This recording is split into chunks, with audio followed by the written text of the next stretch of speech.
Right, this is the cylinder barrel and head and rocker box assembly for the 1936 AJS 250 Model 22 engine that I'm working on.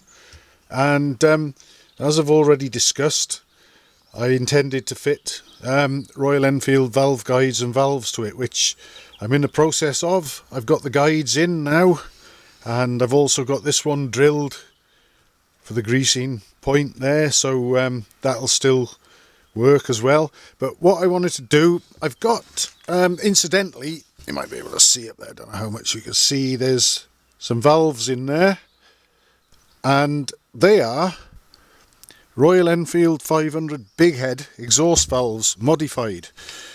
I've reduced the diameters of the valve heads to give the sizes that I need to match up with the seats in this AJS 250 head, and I've yet to grind them in, but I've already cut a 45-degree seating face on them, so they're pretty much as they would be when fitted now. I fitted them temporarily with soft springs, and the reason for that is I just wanted to check on the geometry and operating angles of the rockers, and hopefully we can see here that it's reasonable.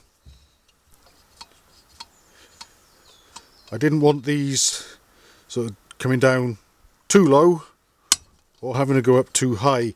I suspected that the valves might have needed to be shortened a little bit, but having set this rocker assembly up now, which is bolted down to the head, and I've got my temporary valve springs in place, I think I'm going to leave that as it is. I think the geometry is not too bad there actually.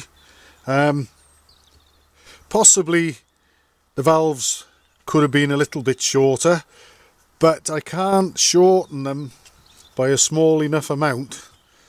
I'd have to sort of take them down pretty much to where the groove for the collets is at the moment to make that the top of the valve, and then cut another groove further down for the collets, and I think then they might not be on the short side, but I think we'd have difficulties fitting the valve springs that go with this lot, because I'm going to be using, I've got, as I said, I got Royal Enfield bullet valve guides.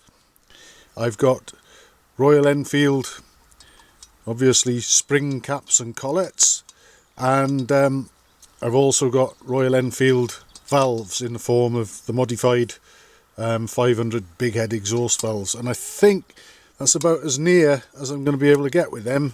It might be possible if I wanted to shave a whisker off the ends of the valve stems, but there's not a lot of room there, although I've got a couple of millimeters clearance between the rocker arm and the top of the valve spring retainer, valve spring cap. I don't know that I will do that. I think, to be honest, I think we're pretty good there, looking at the range of movement we've got before the rockers top out in the rocker box anyway. And I've done one of these before, admittedly with enclosed valve gear, that I did the same with, and that worked out okay. And I've also used, as I said in my previous video, I've used Royal Enfield valve guides and valves in lots of other applications because they're very, very adaptable, with the guides having a large OD and the valves, the stems actually having quite a small diameter compared to lots of vintage stuff. Gives you the scope for boring out the valve guides to accept bigger diameter valve stems, and obviously plenty of meat on the ODs of the guides, so that they can fit a multitude of things. I can't remember all the things that I fitted them to now, but there's quite a few different makes and models. Very, very useful. I'm happy with that. So what I'm going to do next, I think, is grind the valves into the seats and fit the lower spring seats and the proper springs and everything, and then they can be fitted and the cylinder head will actually be ready to go. So a good bit of progress there, I think.